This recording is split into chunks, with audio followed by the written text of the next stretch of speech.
మనం బహుజన ఉద్యమ వీరుడు శ్రీ సర్దార్ సర్వాయి పాపయ్య గౌడ్ గారి విగ్రహావిష్కరణ కాబోతుంది.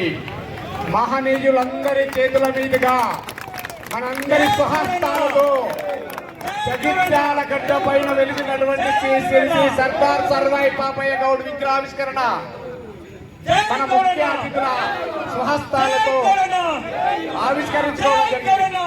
జై గౌడన, జై గౌడన, జై గౌడన, జై గౌడన, జై గౌడన. సర్దార్ సర్వాయి పాపయ్య ఆశయాలను సాధిద్దాం, సాధిద్దాం. సర్దార్ సర్వాయి పాపయ్య గౌడ్ ఆశయాలను సాధిద్దాం, సాధిద్దాం. జై గౌడన, జై గౌడన, జై గౌడన, జై గౌడన. బహుజనుల ఐక్యత, బహుజనుల ఐక్యత. జై గౌడన, జై గౌడన, జై జై గౌడన, జై గౌడన. సార్ విలువైన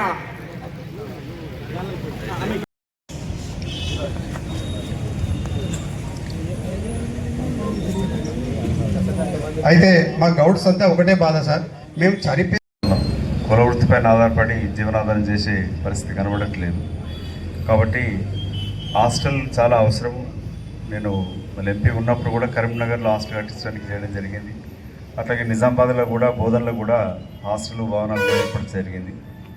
మిత్రుడు స్థానిక ఎమ్మెల్యే కూడా ఇక్కడే ఉన్నాడు కాబట్టి వారితో కూడా కోరడం, ఇప్పుడే అడుగుతూ ఉన్నారు మన సభ్యులంతా కూడా కొంచెం స్థలం ఏర్పాటు చేపిస్తే హాస్టల్ కట్టడానికి కొరకు అది ఇటు గౌడ కులస్తులకి మీ పేదవాళ్ళకి కూడా చేస్తానికి కూడా అవకాశం ఉంటుంది. అట్లాగే ఇక్కడున్న సీనియర్ నాయకుడు జీవన్ రెడ్డి గారు కూడా ఉన్నారు. అందరి సహకారం తీసుకొని దాని ఇక్కడ పెద్ద ఎత్తున మనము గౌడ హాస్టల్ కట్టించడానికి కొరకు హైదరాబాద్, నేను మొదటి స్కూల్ ఇదే రాజకీయాలకు రాకముందే అమెరికాలో ఉన్నప్పుడే నల్గొండ జిల్లాలో అత్యధిక గౌడ సభ్యులు ఉన్న జిల్లా అంటే నల్గొండ జిల్లా.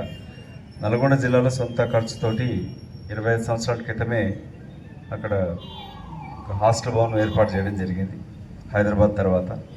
అట్లాగే ఎంపీ ఉన్నప్పుడు మరి పొన్నం ప్రభాకర్ కూడా ఎంపీ ఉన్నప్పుడు కరీంనగర్లో ఏర్పాటు చేసినాం.